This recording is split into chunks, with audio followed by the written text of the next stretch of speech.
Are you ready now? Sure. All right, what's our intro? Let's get ready. Okay, give me that intro.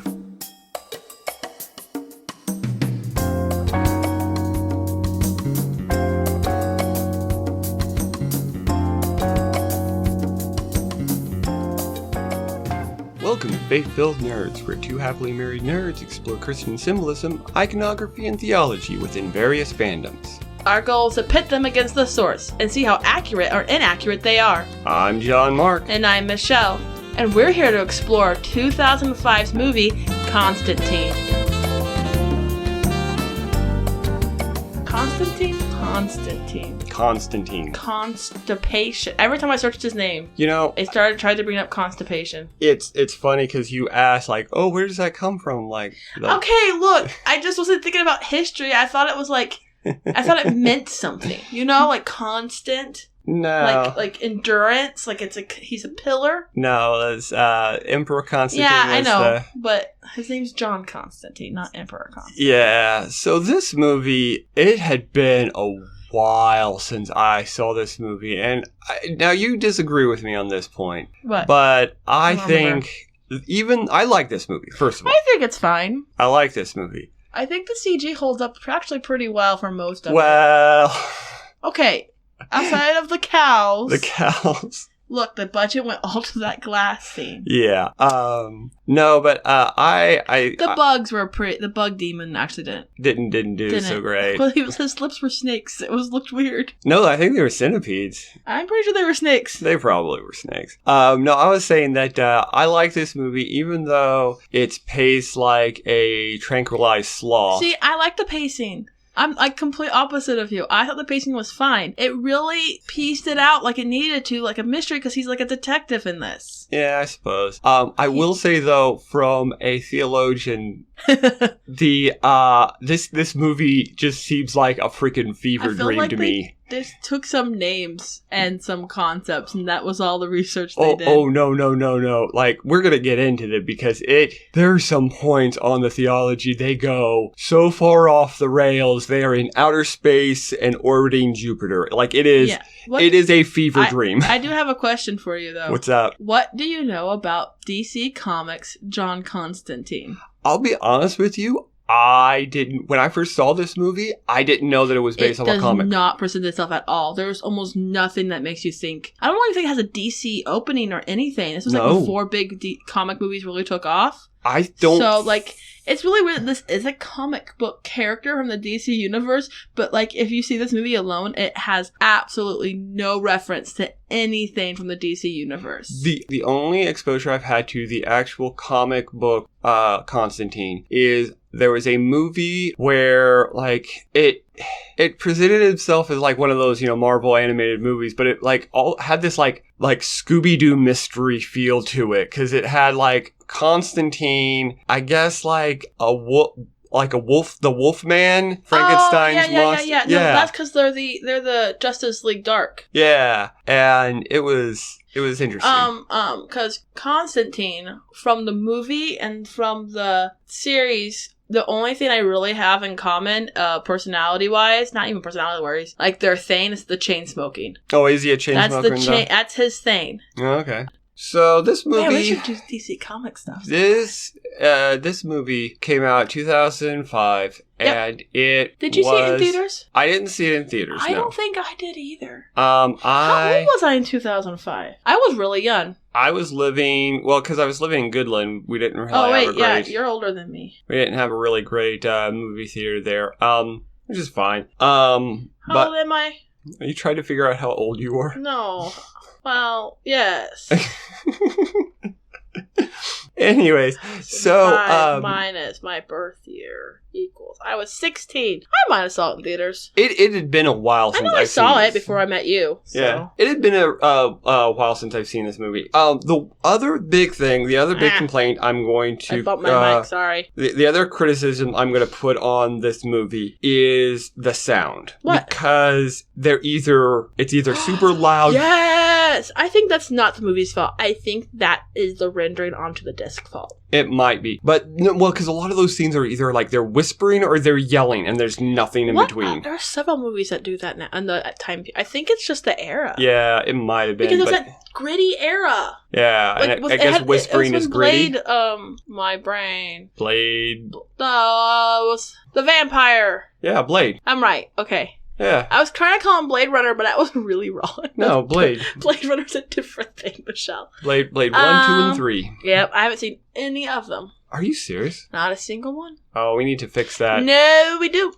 Oh, no, you need to see Blade 2 because it's got Ron Perlman in it. So, anyway, let's go into this movie. So, this movie starts out with an opening scene of we're in Mexico. Yep. And there's two Hispanic guys, and I think they're junking. Yeah. So they're like trying to break stuff off or whatever, and one like punches through the floor, and it's like, I feel something down there. And like, my instinct is not to reach into a dark hole in any situation whatsoever in the ground. Okay, hold on for that, because I know that's not true, because you've stuck your hand into dark holes going after skinks. Okay. Not knowing what was in that hole. I didn't even get the skink now that I think about it. So, look, I was 12 or younger or older. Look, teenage me was much more fearless than 31-year-old me, okay? Yeah. It is a dark, nowadays, foreboding I have hole. Enough phobias and fears that reaching into a hole, I know I'm going to grab a spider, and that's how I die. Yeah. Or a rabid raccoon. Or a mystical spear wrapped in a Nazi flag. Yeah. Yeah. You know, the three options. Spider, raccoon, Nazi flag with a mystical magical spear. Or artifact. Any artifact. Doesn't matter. Yeah, anything, if it's just a Nazi flag, there's something wrapped in it, it's gonna be a mystical artifact. Yeah. So, okay. So the like you asked, why is it wrapped in the Nazi flag? I was like, why is it in Mexico? I know why it's wrapped in the Nazi flag. We've done this show long enough. I know how obsessed Hitler was with stuff. Here's why why they put it in Mexico. So... Is that Tolstoy?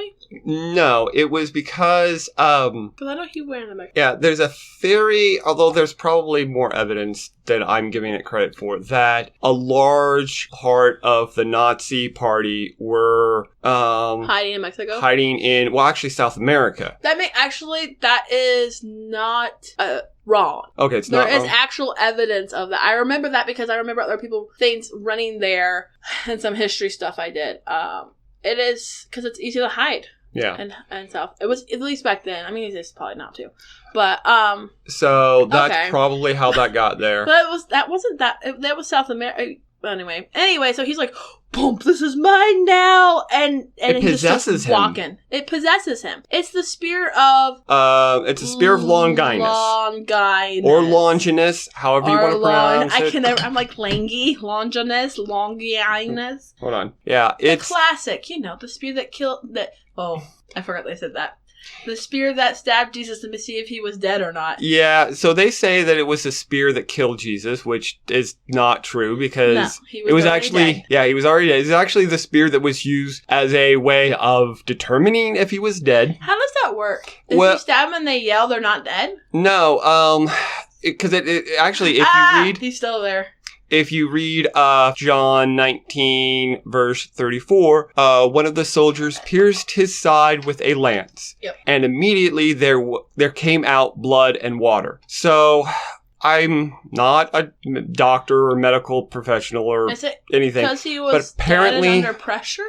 No, because apparently when you die, one of the things that happens is your red blood cells start to separate from your plasma or something like that. That's very fast. Well, I mean, he may have been dead there for a while. What they used to do with crucifixion. Crucifixion. Sorry. Yeah, crucifixion is a very jacked up way to die. It is a horrible way to die. Because you're basically being stretched out and the weight of your own chest actually collapses in on yourself. And it takes a long time to die. And the only way you can keep breathing is you have to push up on this board this little like post that they put there, right? So you push up to take a breath. And when basically your strength gave out, that you couldn't push up anymore, then you die. Well, this particular crucifixion... Jesus died very quickly. Yeah. That's probably why they were very confused, because Jesus was like, I'm done Yeah. You know, he did his thing and died. But they were going to expedite it anyways because it was the day before the Sabbath, and they needed to bury the bodies before. How do you expedite it? You break their legs. That's right. Yeah. So if their legs are broken, they can't push up on the. Literally, it is an endurance torture. It's torture. But when they were coming around to break his legs, and they noticed that I'm pretty sure that guy's dead. So they took the spear and they stabbed him in the side. And I'm sure if we have any listeners that are, I'm sure it wasn't exactly scientifically accurate way of testing if someone's dead, but this was Roman era, whatever. You know. Yeah, they may not have known how to check the pulse. But the interesting thing about the spear of most places it's called the Spear of Destiny. Yeah. It's We've also talked known about it before. Yep. And Hellboy, we've talked about it, and I feel like a couple of our stuff we've talked about it. Yep. But I went a little bit deeper. I'm not going to go too deep on this because the lore behind where we get all of the mythology and stuff, even like where we get the story about Hitler having the Spear of Longinus, like he literally wrote in a letter saying, "I've got the Spear of Longinus. I'm invincible." It was a historical version of, "I've got a jar of dirt. Yeah. I've got a jar of dirt." Don't sue us. Yeah, and so it's also known as the Holy Lance, the Lance of Longinus, because it was technically a lance, not a spear, or the Spear of Longinus. Didn't you say the movie's version is actually pretty accurate to what their spears would have looked like back then? Actually, there is a because we have artifacts. So the Catholic Church has not said definitively this is the Spear of Destiny, but they do have in one of their basilicas, actually St. Peter's Basilica, they've got a spear that they will only say could possibly be. And it looks exactly like it does in the movie. Because I saw a picture of it. And it's not like there weren't hundreds of thousands of those in existence. Yeah. Now, here's a question for you, honey. Yeah. Where do we get the name Longinus? Where is his name in the Bible? Did it come from, not the Bible, but we have one alternative text that was written by a non-follower of Jesus that wrote about some of the stuff that Christians were doing. Does it come from that? Close. It actually comes from one of it first appears historically. Mm-hmm. It may have been mentioned in what you were talking about, but I don't remember enough to even get you guys there. It was written by somebody who was and this was the era the Christians were coming up. Yeah. And then one guy got eaten by worms, and that was in the Bible too. So yeah. So in one of the apocryphal gospels, known as the Gospel of Nicodemus, it basically names in I think two of the gospels. Is this the older brother?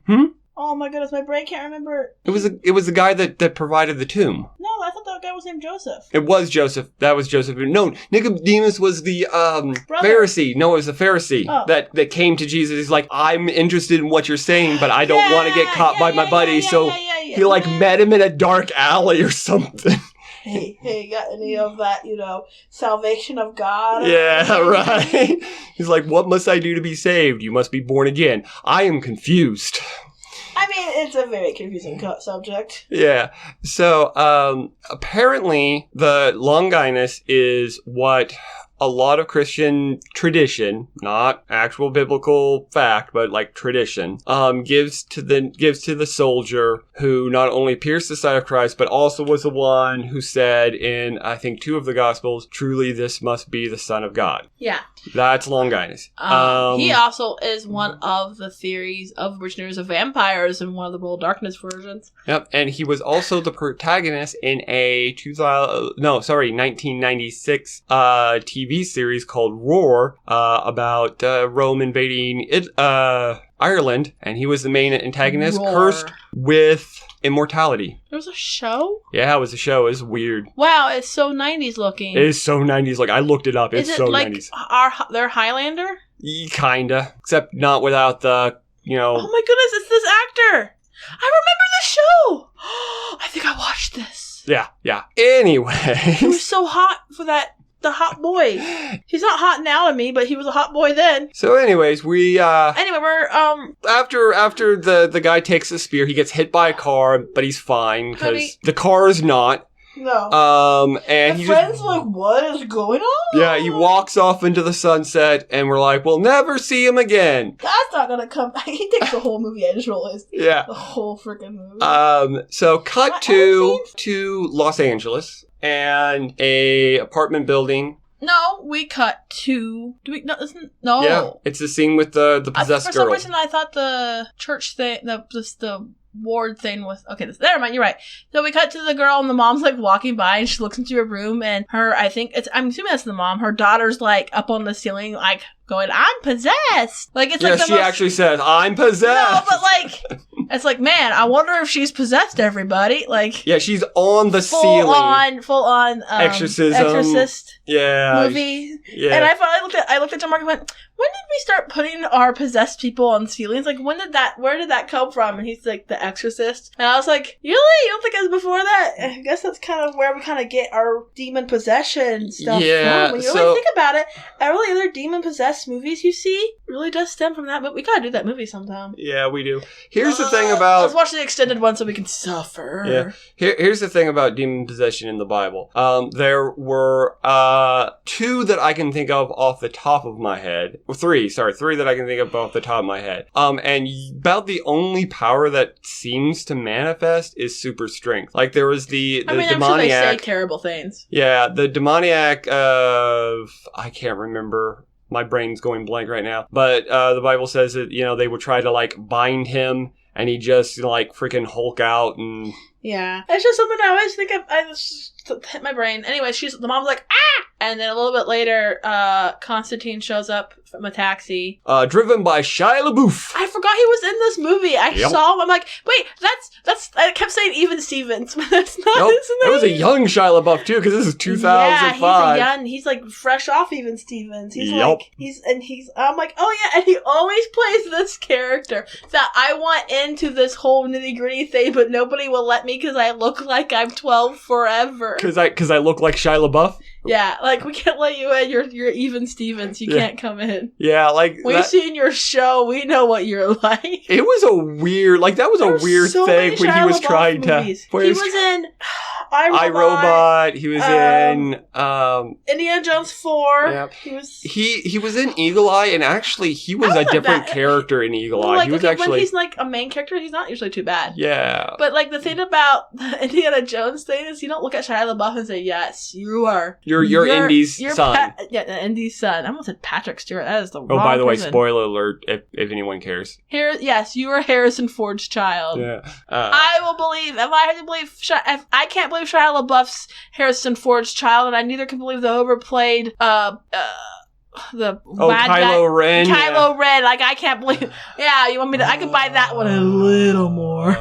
Anyway, so he goes inside, and this was probably one of the cooler scenes in the whole movie. Yeah, honestly. The introduction's really well done. You meet the fat priest. Yep. And I really thought we got to see more of these friends, right? Yeah, You really don't. The priest gets a little more showtime than the other guy. He's got powers.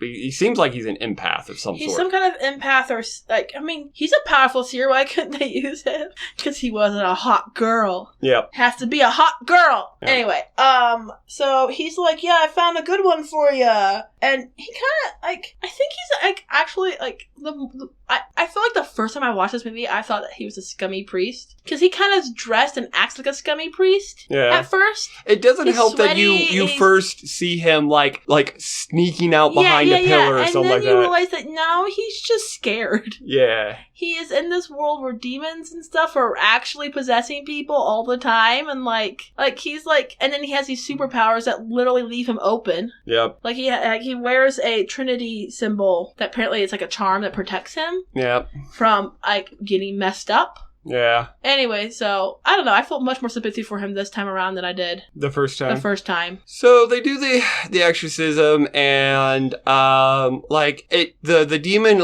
actually tries to crawl out of the girl into our world. And so Keanu Reeves throat punches her. I remember that was funny. Like, it's like this kind of bad CG's like, and I was like, wow, that looks painful. Hey, but apparently punching demons does work, honey. Well, if they're inside a flesh body. Yeah.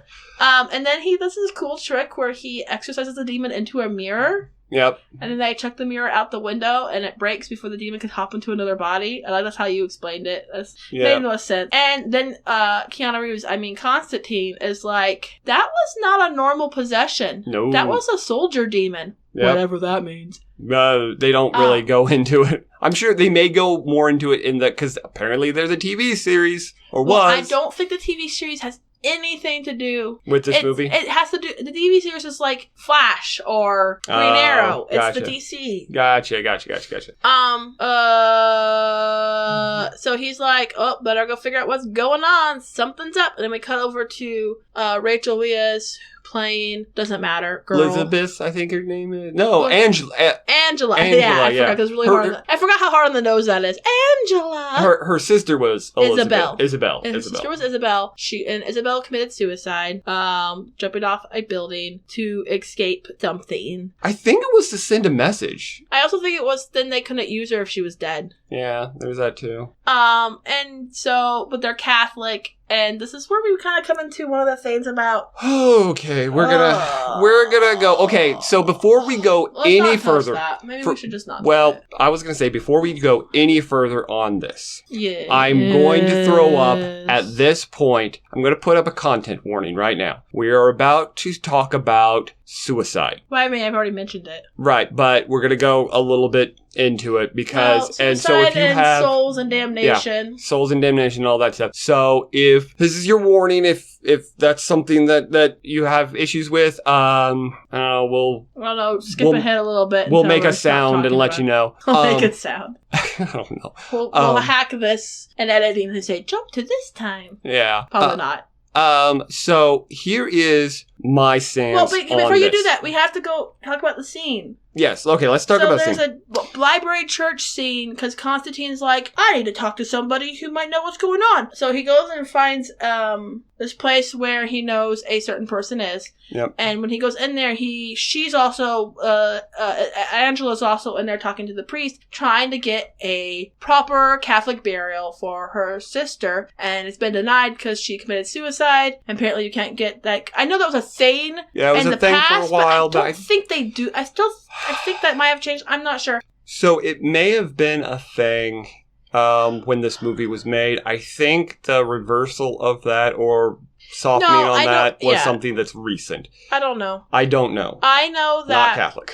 Now that we'll stay our stance on this with dealing with this because that made me mad. Here's my stance on this, and you can after I'm done, you can add your 2 cents on this. We do not know because when we are looking at salvation, we do not know the heart of the person that we're doing that we're talking about. So by saying that person committed suicide, so they're in hell now, is something that is incredibly arrogant and I think a very dangerous thing to say, and it's very insensitive to the people that are suffering with this. I don't know what happens to somebody who has been driven to the point to take their own life. I don't know. I don't have any concept or any understanding of that kind of pain. But I do think that it's a case by case basis. I don't think that I don't know. But I think that when we are saying this person's going here, this person's going there, I think it's very arrogant for us. This movie has a trouble with that. Yeah, and I think that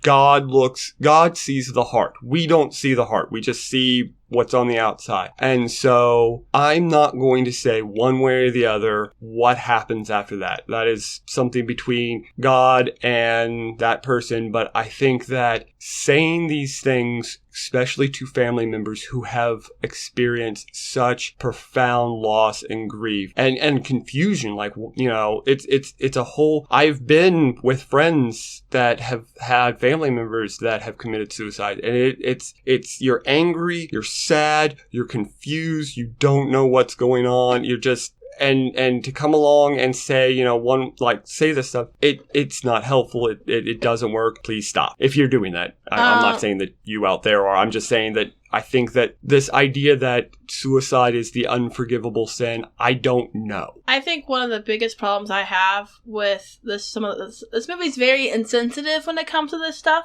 Mm-hmm. Granted, it's rated R. Yeah. And I think about, but I don't think it'd be rated R if it was rated now. No, it would not. It'd be PG-13. But it's very insensitive with the mental health stuff. Yes. It also kind of approaches some things that happens later on about John's backstory in the movie, and later on Angela's, of how they are treated because they see things. Now, we can also say mental illness. That part, I feel like, as somebody who's worked in the mental health field because mental health treatment has come a long way. It has come a long way since 2005. As someone who works in the mental health field, yes. And it's still not perfect in state by state. It's still not perfect, but I feel like in that time period, which I know... What, 10 years ago? More. 15 years ago? Yeah, that was a long time ago. Like, it makes you feel old, right? It doesn't feel like that long ago. No, what I mean by, like, I don't think that's that long ago. When it comes to this stuff... Yeah, but things have changed very quickly. Yeah, it's been progressing pretty quickly. But I just think it's interesting. I think it's something I was first introduced to in college. I'd been told my whole life that suicide was instant damnation. Yeah. You could... Because it was committing murder against yourself and you can't ask for forgiveness. I think that was like the weird logic behind that. There was a thing in college where they watched, I can't remember, some movie that dealt with that. And then basically the pastor of the campus at the time, I will not name who, they basically said you're going to hell if you kill yourself. And it upset a lot of people. And it was the first time I've ever seen the counter arguments to it, to the point in where I am also in the people's hearts are different than their mental illness. Yeah. And where they are in their walk is completely up to how God will love on them. And I personally do not believe suicide is damnation. That's my personal belief. I do not believe it is. Yeah. Context is extremely important. Yeah. Because a man who kills his family then kills himself, that's completely different than somebody who is struggling with a mental illness, ideations, and self-harm and beyond. Yeah, I think there's definitely, like, you see it throughout the Bible that sometimes, a lot of the times, God has to meet us where we are. You see it with the people of Israel. He had to be very patient with them because if you think about it, the people of Israel, especially fresh out of Egypt, that was a people that still had trauma. Yeah. Like it was an entire culture, entire race. Yeah, an entire traumatized race. And so I think... Who are still traumatized to this day throughout history. So I think that's why, like, God was very, like, it may not seem like he was very patient with them, but he really was. If you think about all the stuff that they got up to. He gave him... Yeah, he did. He was very patient. So I think that God... will meet us where we are as long as we are reaching to him. I had a thought about this movie. This movie acts like it was made before Jesus returned. Yeah. It really does when you think about it. Yeah, because there's really the atonement message is not like just ask forgiveness and seek God and put him, put him in your heart. We're going to get to that, actually. We need to move along. Yeah, so anyways, there's a scene, actually, we're already there. Oh, yeah, he was talking, so he shows up and an angel shows up, and you don't know what they are yet, but an angel's there. Well, it's Gabriel. Oh, okay, we know it's Gabriel, but we don't know that Gabriel's not a real angel. Yeah. Or maybe it is. Do you? So... I have a half-breed thing here. The half-breed thing... I actually found stuff about it. Okay, you go, because this... Demons and angels are not allowed to enter the world in a physical form. That is one of the rules that is said multiple times in this movie. That to keep the balance, because we're back to balancing heaven and hell. Remember... Which I've got a rant about that. Hollywood movie verse, heaven and hell are equal in that. For some reason. Yep, I got a rant about that. Keep going. I would love to see a movie where heaven is actually like heaven and like... Yep. Yeah, anyway. We'll get there. But they send half-breeds to protect Guide, the half-breed angels to protect Guide and interred on their behalf. Yep. While demons do the tempting, corruption, etc. Half-breed demons.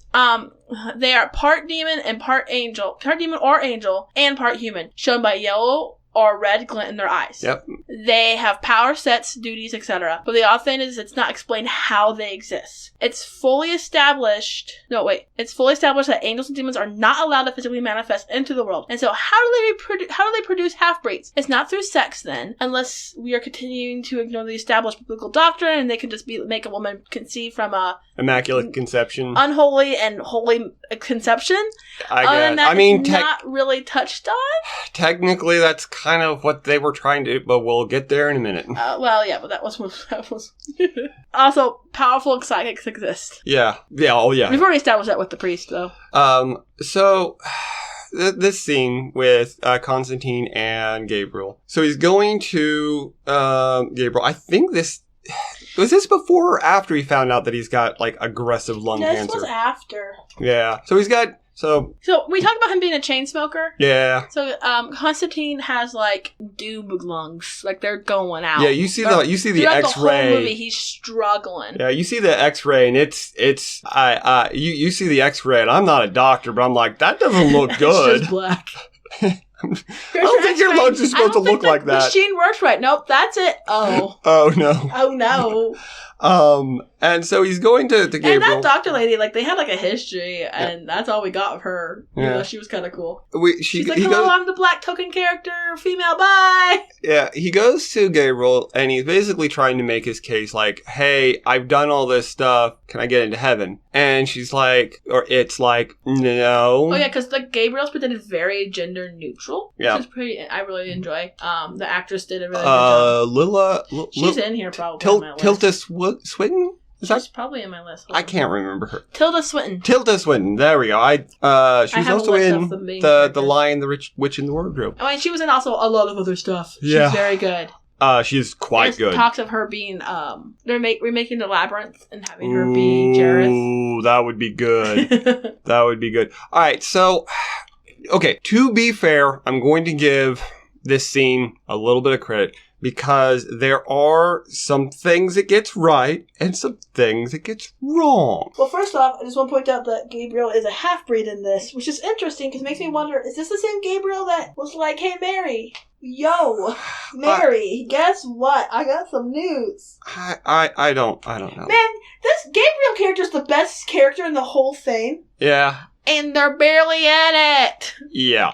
Just the way they act. So one of his arguments is like, I have deported all of these half-breed demons. I've exorcised all of these. You know, I've done all of these work. Lives, blah, blah, blah. Yeah, and he's like, shouldn't that count for anything? So if we look at Matthew 7, verse 22, and Jesus is talking to his followers, and he says, and this is actually a very famous passage. It says, many will say to me on that day, Lord, Lord, did I not prophesy in your name, and in your name drive out demons, and in your name perform many miracles? Then I will tell them plainly, I never knew you. Away from me, you evildoer. It's basically, it's Jesus's response to, hey, what works do I have to do to get into heaven? And Jesus is literally saying, that's not how this works. That's not how any of this works. Because that's not, the thing about sin is sin creates such a gulf between us and God. There is not enough that we can't do in our lifetime enough good deeds to fill that in. That is where grace comes in. If you notice in this verse, it says, I will tell them plainly, I never knew you. It's not about what we do. It's about the relationship that we have with our Heavenly Father and the forgiveness and the grace that Jesus lays upon us. We don't have to do anything, and definitely you can't earn your way into heaven or, whatever. It doesn't work that way. And to give this movie credit, that's basically what Gabriel is telling Constantine. You don't have the worst faith. way possible. Yes, in the worst way possible. Like, they get down really close and it's almost like really intimate and sweet, and then they're just a jerk.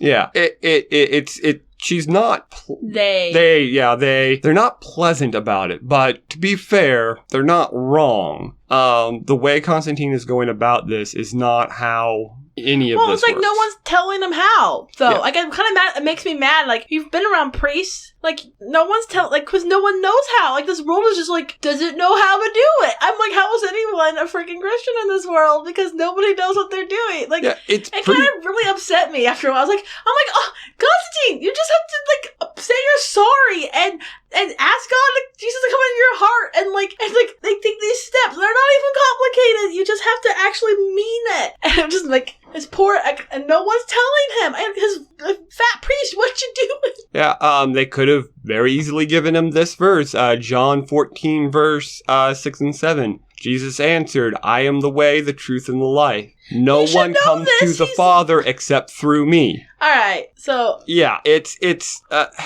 we need to move it along. Yeah. So, I'm going to summarize the whole movie in my way. Okay. So, alright, so Constantine's like, boo you, I'm out, and he's all grumpy, and he bumps into, Angela, and they have, like, a little angry miss thing, and then he's like, I go now to this place, bar, because I'm going to try. No, he lives over a bowling alley. Oh yeah, he went to the bowling alley first. So he goes to the bowling alley, and that's his apartment. It's an apartment. He's being a grump in the bowling alley. Yeah. While Angela's like, I gotta figure out what happened to my sister because there's no way she killed herself. That's not a thing she would do. And so she gets the security cameras. Yeah. And she looks like her sister said something, and then didn't because it was psychic thing. And so she's like, Constantine, huh? So she finds Constantine, and they talk. And he dismisses her. And he's like, yeah, whatever. You're crazy. Everything's crazy. And then and she leaves, and a bunch of demons start going after her, and he's like, Yeah, I'm like, demons couldn't you have waited?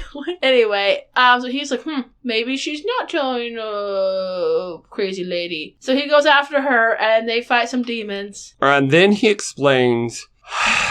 This is annoying, too. Why he's damned? That too, but the great wager. This... Oh, my God. I mean, I know we have Job, but... Yeah, well, first of all, the entire way that we read the book of Job, is not...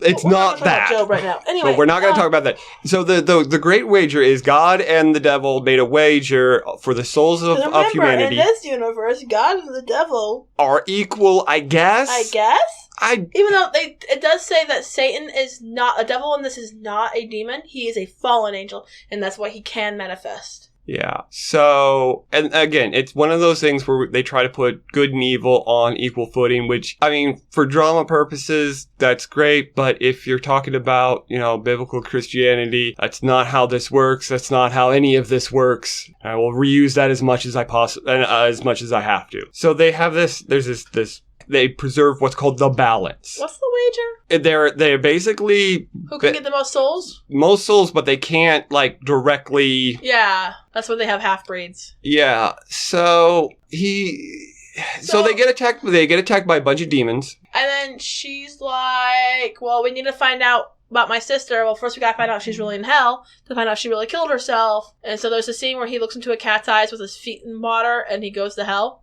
spiritually. Because that's whatever.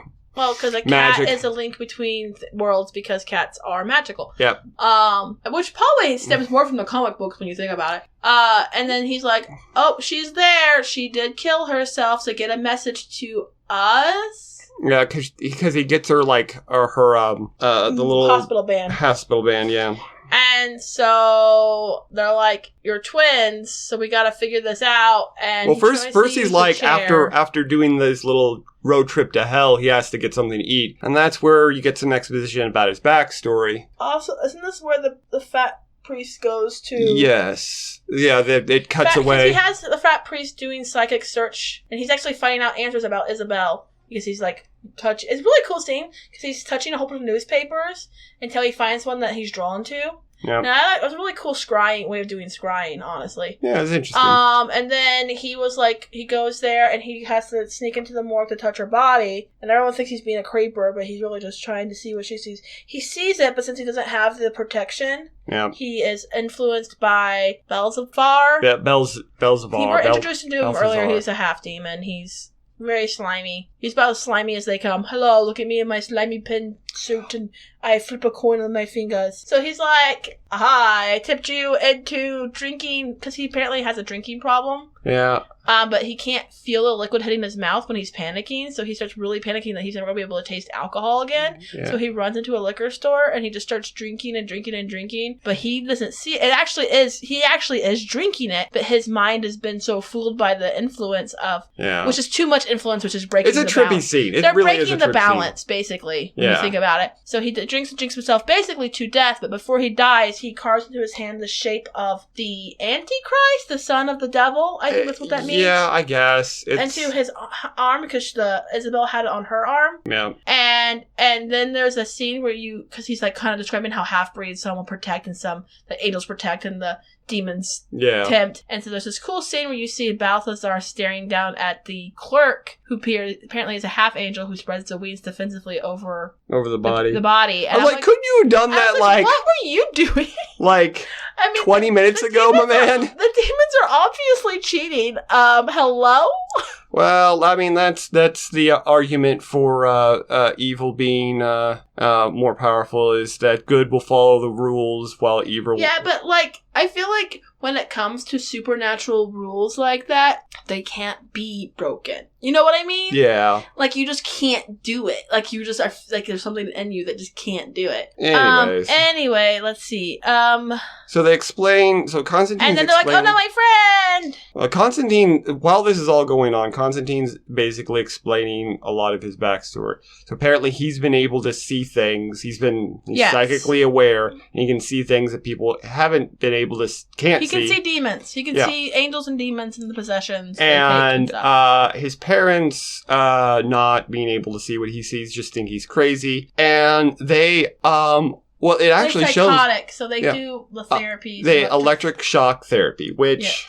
I believe was still going back when he would have been a child. Probably. There's still some electric shock therapy now. It's just not that powerful, I don't think. Yeah, no, it's I do believe different. It's still a thing. Yeah. And so eventually he tries to take his own life. Yep. As a 15-year-old boy, he tries to take his own life. And he did succeed, which apparently is enough, even though they brought him back. Because of, emergency services brought him back. Yeah. So he was dead technically for 2 minutes and they brought him back. That's enough to damn you to hell forever. Which, again... And I'm just like, but he came back. That's not how this works. That's not how any of this works. Like, that's the one sin you can't get away from, yo. It's the unforgivable sin. Like I said, like, if you're watching this as... Sorry. If you're just watching this as, like, somebody who doesn't have, any knowledge of this, it's a weird movie. If you're watching this as a theologian, it's a fever dream. It's like... It's so... Oh, my goodness.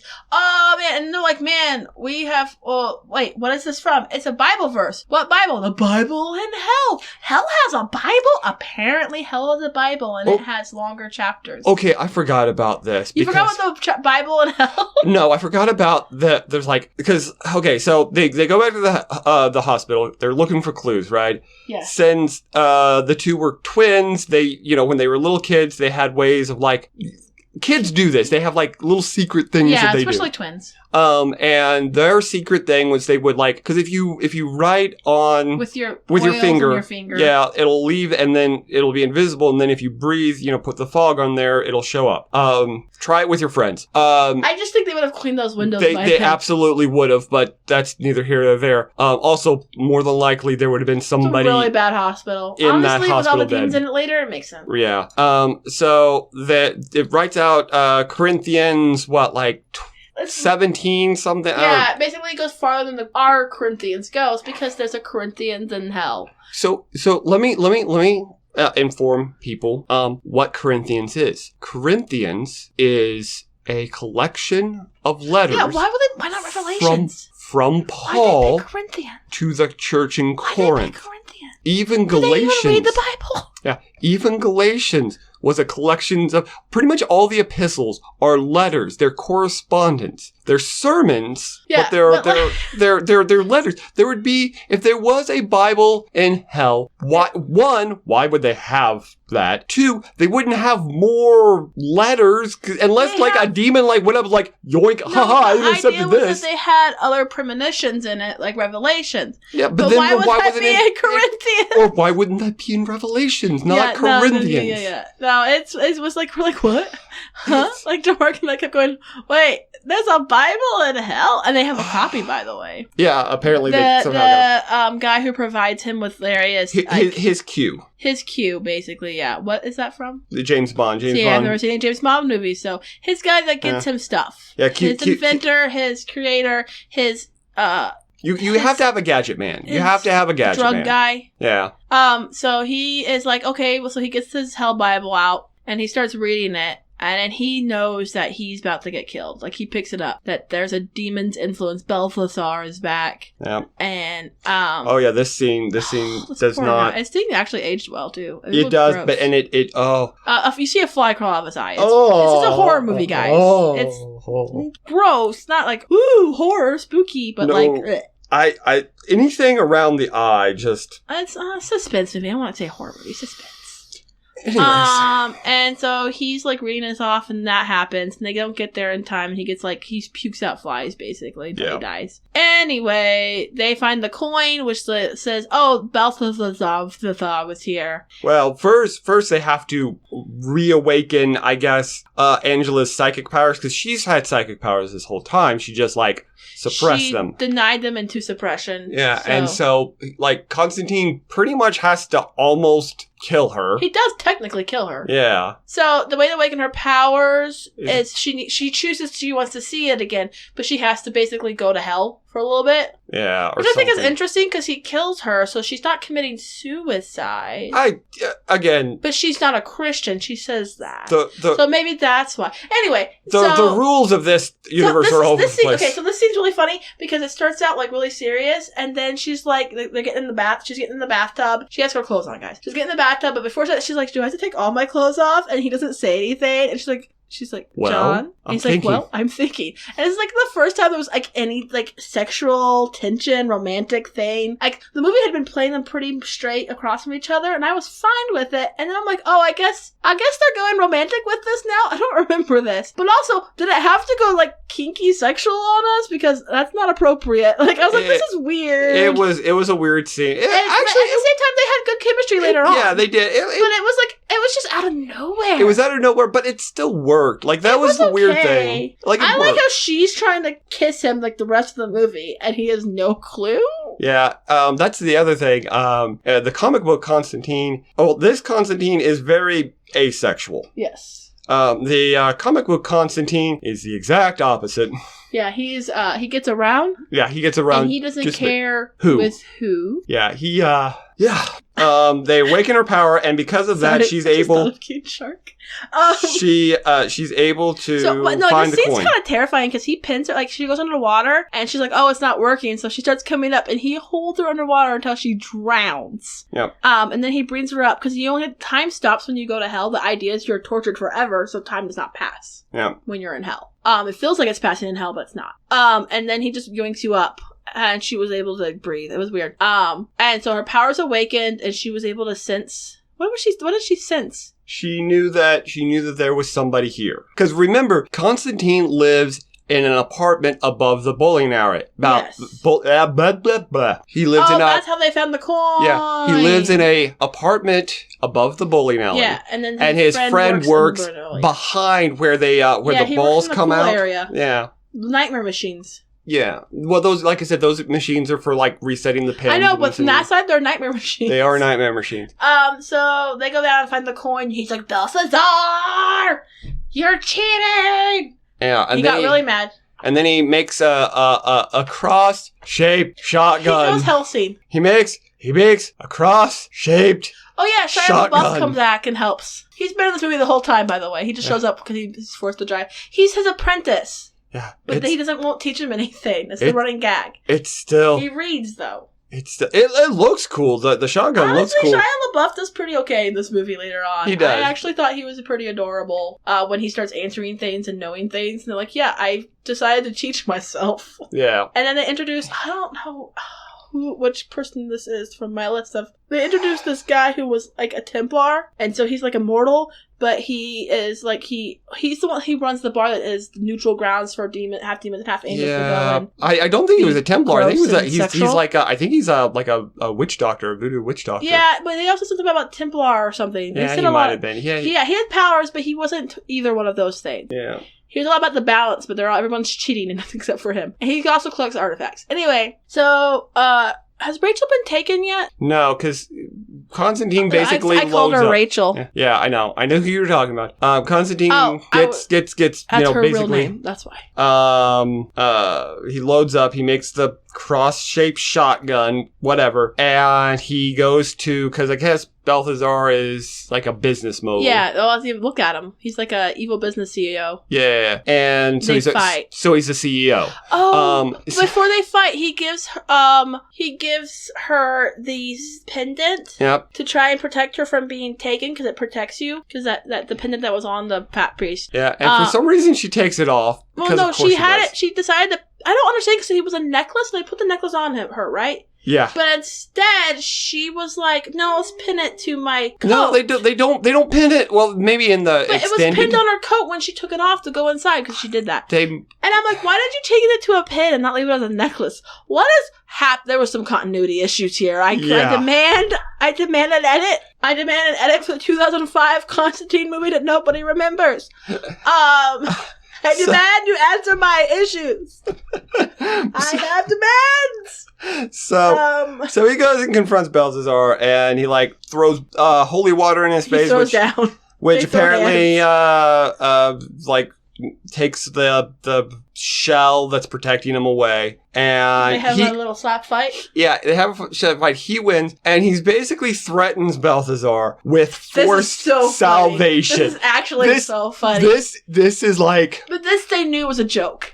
This is so funny. I was okay with this. And you're doing it, and the whole time I'm watching, the first time I saw this movie, I'm like, what the frick? And then at the end, the punchline drops is like, idiot, you have to ask for salvation, which is true. Which I'm like, but why haven't you done that? Yeah, he knew. How do you know? He knew. He knows the answer. He knows the verses. He knows what to do, but he doesn't understand why he's still dead. And you're seeing, again. You are your worst enemy, sir. Again. Sir, you are your worst enemy. Again, I like this movie. I want you to understand. I do enjoy watching this movie, but there are to enjoy this movie. I could not I had to turn my theologian brain on for this movie, and I could not enjoy it. To watch this movie and enjoy it, I had to turn that side of my brain off. It's all malarkey. Because but now we're like, but I didn't even I just now realized this, honey, that he knew it the whole time.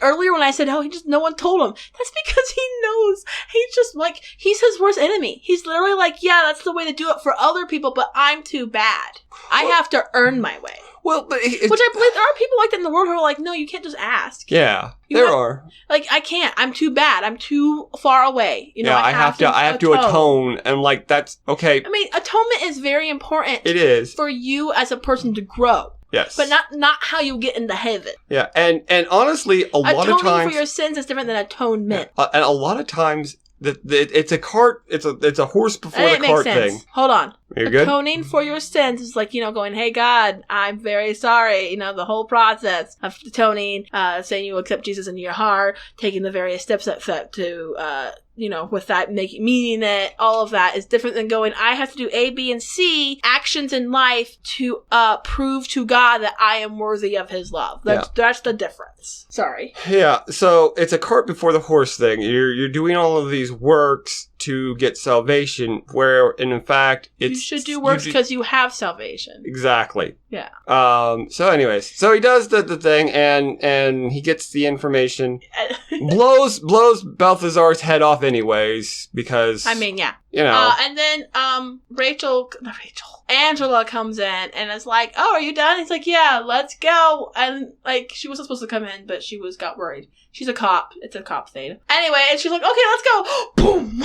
Yeah, she just gets yoinked. Sucked out through the building. Yoink. She's just slammed. Like, she's not even hitting the walls. The walls are breaking in front of her as she is just pulled through the building out. And I believe that was Gabriel, wasn't it? It probably was. Because Gabriel has proven to have that kind of power to break things down like that. Yeah. Who knows? Who cares? They don't say. They grab her somehow. Well, how else would she fly? Yeah.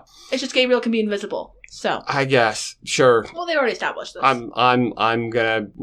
I established this just now. So... Because it says... Okay, so that whole Bible verse thing we didn't talk about was how, there's two end times. One is like, you know, the normal one that's going to happen. And then one's like the Satan's son gets through. Yep. But he has to be helped by a angelic force or a holy force. Yep. I wonder who it's going to be. Yeah, right. So anyways. Oh, he has to come through a powerful psychic. Yeah. It was like immaculate conception, except, you know. Psychic.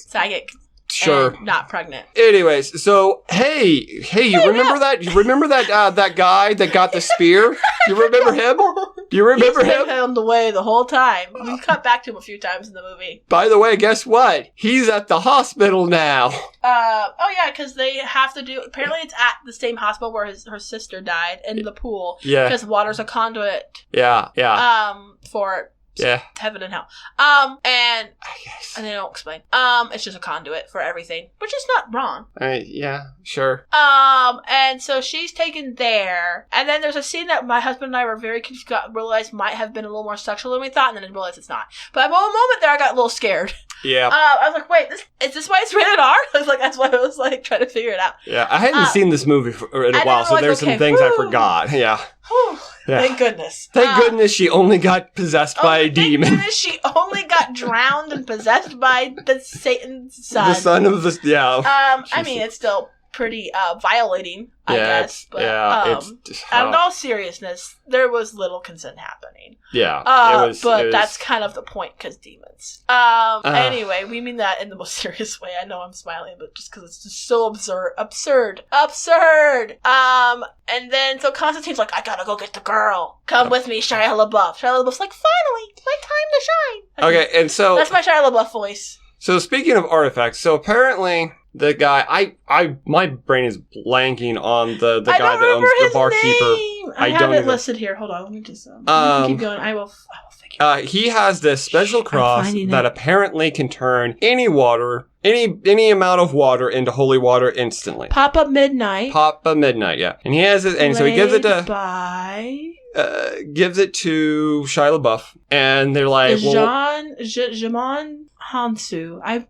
I'm so bad at names. Yeah. It's a French name. Now, here's the thing about this. This is probably, I know there's been a lot of Buck Wild plans, but this is like, this is some straight... This is the plan I would have done if I was like in a World of Darkness game and I was trying to get rid of... This is some straight up Roadrunner crap here. So their plan is, since they've got this cross that can turn any amount of water, any body of water into holy water, they're going to like find the reservoir for the sprinkler system in this hospital, and they're going to drop the cross down there, and then he's going to turn the sprinkler system on that's going to shower him with holy water and then blow him apart. So you might be wondering why they need to do this. Well, there's a ton of demons in possessing either half-breeds or possessing they're all half-breeds. They're all half-breeds. You see by the eyes. Yeah, they're all half-breeds. That are in the hospital guarding the area where the therapy pool is where Angela and the Hispanic man who has no name, and the spear wielder.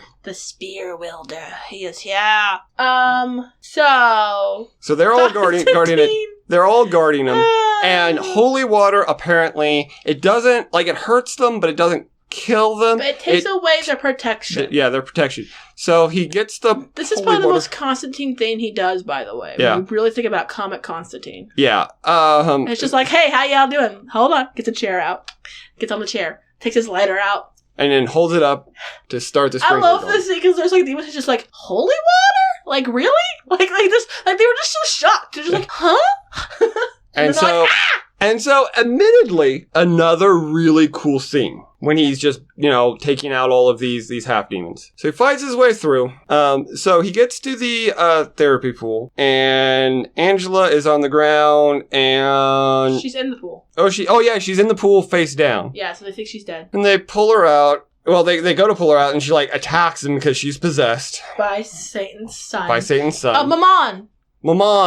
Mammon. Mammon. Which, I forgot to do the word study on that, but we'll save that. I'm actually saving the word study on the word mammon. During the Middle Ages, Mammon was commonly mispersonified as the demon of wealth and greed. Thus, Peter Lambert says, riches are called by the name of a devil, namely Mammon. For Mammon is the name of the devil, by which name riches are called according to the Syrian tongue. There you go. But there's actually more. That's it. Okay, we're gonna cover that when we do the D&D episode. Mammon. Anyways. It's a stupid name. So Mammon is possessed her, and so she attacks, and Shia LaBeouf and unless your name is Mammon, it's not a stupid name. Yeah, Constantine. I don't even remember his character's way too close name. To my mic. I don't even remember Shia LaBeouf's character's name. Do you? Chaz, yeah. So Chaz and Constantine. You can just call him Shia LaBeouf. Have to wrestle her out of the pool, and they start performing. So good. They start performing a exorcism on her, and this is actually like it's actually a touching scene because it's like he really shows that he's been studying and learning. Yeah, and they're working in concert. Like they're doing they're doing the rites of exorcism. Yeah. Together, and they get to a point where they're really helps him out because I think he's so freaked out, Constantine. Yeah, he's so adrenaline rush, and he's like this anchor. And so they finally get her to calm down, and they think they did it, and then suddenly Chaz gets grabbed and thrown across the room and bounced up and down between the ceiling and the floor until he dies. It's really sad. Now that was Gabriel. I will admit, the first time I saw how he dies, I did laugh because if we were watching this and like they had established like cartoon physics, that would be hilarious because he gets thrown to the ceiling, down to the ground, thrown up to the ceiling, down to the ground. He's being bounced by Gabriel. Gabriel's invisible. And it kills him because I didn't know that it killed him. I didn't realize it killed him either. I'm like, oh, he's fine, right? I mean, he got a concussion, and then he's like, eh. I'm like, oh. Well, we'll talk about that later because the ending of Constantine's weird. I didn't really pay attention. Oh, you should have because it's weird. I did pay attention. Anyways, Maman. Now here's the thing that I don't know. I named my son Maman. Here's the thing I don't know what he was trying to do. So he's got these tattoos on his arm. Okay? Well, he knew that there was someone invisible there. Is that what it is? He said, "Reveal yourself." It was to reveal the invisible force that killed Shia LaBeouf. Okay. It he said, I didn't catch that. You bring them together, and it forces whoever's invisible and whoever spirit or whoever's invisible. From what I understood, is what that was. And it forced Gabriel to reveal themselves and do this cool standing on Constantine with their toes in his face. Yeah. And just power play. Because on his arm, he's like when he puts them together, it's a full spell circle, but it's like one half on one arm, because it hurts to keep it together. Yeah. So. Yeah, and Gabriel comes in. Oh, surprise! Gabriel's the villain all along. All right, I need you to summarize Gabriel's reasoning for helping the son of Satan come into the world. It's so dumb. So its reason is that humanity has done absolutely nothing to earn God's love and forgiveness. So they just get it. And Gabriel's going to basically cause the apocalypse so that humanity can do things that are worthy of God's love, which is so buckwild. But you really honestly, like... When you think about it, it's interesting. It's kind of been like the message of this movie. Yeah. The first time I saw this, I didn't catch it, but this last time I caught just... There's a bitterness because she says, they say, I keep saying she because Tilda Swinton, but yeah. They say that, not in all the worlds and all the universe, nobody has the unconditional love of God as humans do. And if you watch that scene very carefully, first of all, kudos to Tilda Swinton because of her acting chops, because she was able to so good. Get that little, like, she wasn't like over the top with it. She worked so hard on this movie. Yeah. That didn't do anything. Well, she does that. She works that hard in every movie. On her. I mean, Keanu did. Yeah. She does that. I'm dropping stuff. She does that with every movie. Like, even if it's a bit part, she, like, does it. Like, anyways. Yeah. like there's this bitterness, and you like I realized that like she is jealous of humanity because I guess in this universe the angels have to earn, I don't know, but there's definitely a bitterness and a jealousy of humanity. So their plan is to bring Mammon into the world so that it'll kick off the apocalypse and humanity can prove themselves. They're insane. Like it's a crazy angel. Yeah. Like just. I didn't realize there was half angels and half demon things at all in this movie until I watched it again. I was like, oh, is that a thing? Okay. Yeah, So she's like, get out of here, you, and kicks him out with her magic wind power. Yeah. And then she grabs the, like, and then they grab the spear. Angela starts getting possessed again. She grabs the spear, and he's like, what do I do? What do I do? What do I do? I know. I will try again. And he slices his wrists open. Content warning. Yeah. And you don't see it. You see blood, but you don't really see him cut. You don't. It's like you see the motion, but you don't see it. Because he ticked off Satan so much that Satan's gonna come get the soul himself. So yeah, Satan shows remember, up. When you are dying, time stops. Yep. Or dead. As the movie has established. But Satan stops time because he wants to make him step up. Yeah. And so Satan shows up. And I will... Who's this actor? Let me find them. Yeah, find the actor. Because this guy, he plays... Sorry, I was looking at Tilda Swinton's history of... Like, imagine, like, the sleaziest car salesman that you can. And then, like, rub more slime on that. Like, every word that he says is covered with crude oil. Like, it is... Like, he does a fantastic job. And it's really interesting, their design, because he's got this, like, white suit, but he's got no shoes, and he's, like his feet and, like, his ankles are covered in this black sludge. It's a fascinating, depiction of Satan. That's all I really can say about that. I think he did a great job. So he's basically gloating, and he's like, yeah, you know, you're the only soul I'd come up here, to collect myself. And that's when Keanu Reeves is like, hey, guess what? Mammon's trying to get into the world before time's ready. Like, he's breaking the deal. You're gonna lose the bet. Or why ever Satan cares. Wow, this guy does not look like he did in the movie at all. Peter Stormare? Who? Peter Stormare. Well, dude has some acting chops. I mean, you should look at a picture of him now. He looks nothing. I will see it in a minute. We have a completely different setup now. We're not looking at the same screen anymore. But anyways, so he's like, Constantine's like, hey, this is going on in there, and for whatever reason, Satan is upset and goes to the next room to deal with it. Hey, he wants to end the world. The world's his. That's what he says. Sure. And that's where this is my world, boy. And this is where the rest of the CGI budget gets blown on, because rather than just, you know, opening the door like a normal person, he, like, decides to, like, explode it and just, like, hold all of the glass fragments. $1 million left? Let's do this. Yeah, sure, why not? It's a cool scene, don't get me wrong. I'm just saying it's why. Funny. And so, he goes in, he finds, and he confronts, both, you know, Mammon and Gabriel. And this was an interesting scene because Gabriel's like, oh, it's Satan, I'm gonna beat him up. And she goes to punch him, and it just stopped. And Satan's like, oh, looks like somebody doesn't have your back, which is interesting. And I should have looked this verse up. There's, within, you know, biblical text, there's this idea that the angels the angels will rebuke Satan in different scenes. They have, but they don't rebuke Satan. They don't say, I rebuke you. It's always, in the name of Jesus or in the name of God, I rebuke you.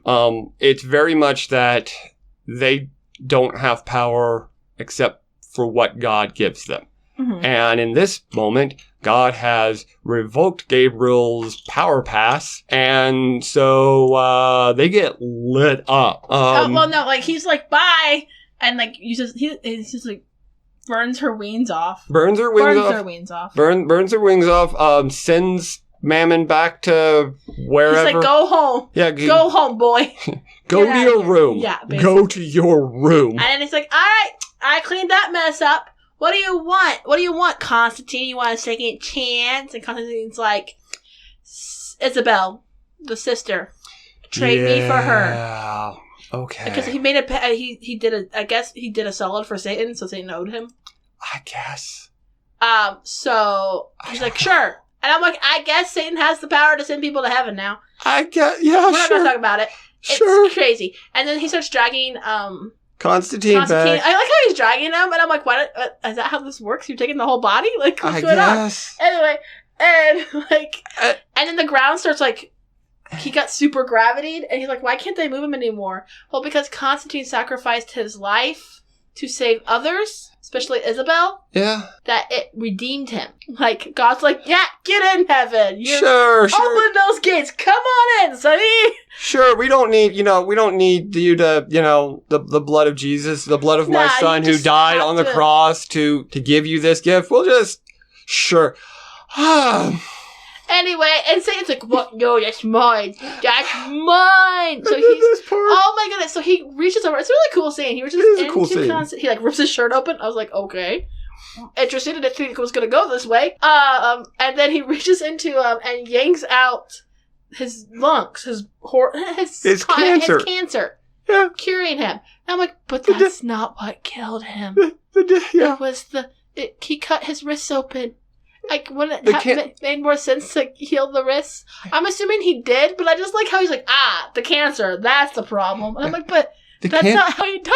The cancer wasn't killing him in that moment. It was the fact that he had enough blood in his veins to fill a plastic Dixie cup. It's not, and also the fact that the devil cured his cancer. I love that. I was like, I kept going, thank you, devil, for curing my cancer. With this movie, I can't. His logic was. I know. I'm going to prove heaven that you deserve to be in hell, but you continuing to live to mess it up enough to come back.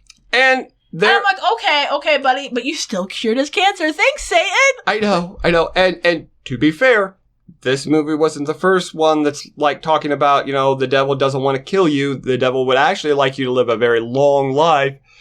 So you have plenty of time to sin and become embittered and all that. Yeah, but he was kind of sick of Constantine, so. Because Screw Tape Letters, they talk about that. But it's still, the devil's cured cancer. That's not. It's so funny. It was so funny. This guy is such a good devil, though. He was so slimy. He really was in this white suit, but he was barefoot. And his I was already told.